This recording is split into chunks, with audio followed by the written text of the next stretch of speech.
This is the North Africa Journal, and thank you for listening to this podcast.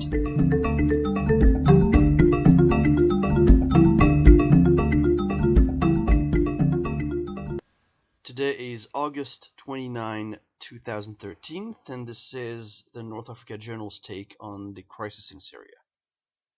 More on the crisis in Syria. Mideast analyst Alessandro Bruno joins us this morning. Thank you. Good morning. For coming on the show this morning. How likely is it, do you think, that we'll see some kind of strike, some kind of military intervention in the next day or two? Oh, very likely.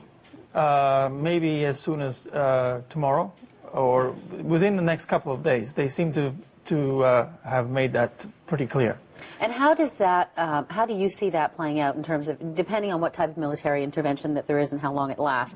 At the present time, you've got a lot of extreme factions within the within the rebels. Is it emboldening or strengthening the rebel position if an attack happens against the regime? Well, this is my fear, that an attack by the U.S. will embolden those positions, and without giving the U.S. any real allies on the ground, because the strongest factions within the opposition are very radical and very anti-American.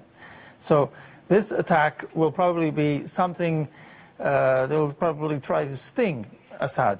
I don't think they will get either target his residences or main buildings, or even maybe the Air Force.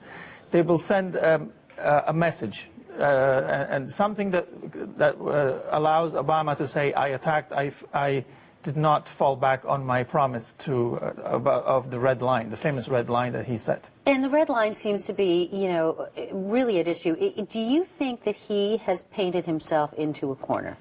Obama? Obama. Yes, he has. He played poker, he made a bluff, and now he cannot back down from that bluff. The reason why he can't back down is that if he does, he would send a signal to other potential enemies, North Korea, Iran, and others, and weaken his own position within with the Republican Party in particular in Congress. He would be painted as a sitting duck. So, what other choice is there? I mean, at this point, the likelihood of a military strike, as you just said, is imminent. But what, I mean, in terms of diplomacy, nothing else seems to have worked. Chemical weapons, it's accepted now on behalf of most that are being used against Syria's citizens. So what other option would there be? Well, actually, as the chemical weapons, I still have doubts, because the timing is extremely odd. Doubts that chemical weapons were used or on Assad's by the orders, regime? on Assad's orders. There are militias backing the Assad government as well, and I think perhaps the choice of using this gas was made by some rogue elements within maybe the Assad supporting groups, not necessarily the president himself. Or even in May, when in the first allegations came out, one of the UN inspectors blamed the rebels for having used this. So to me, the situation is very unclear and murky. The problem really goes back to Obama's red line. And what we know, the inspection team is in there, and we may get more details, we're not sure, from Washington this afternoon in terms of details of chemical weapons or depots or that kind of thing, so we'll wait for that. But thank you for weighing in this morning. You're welcome.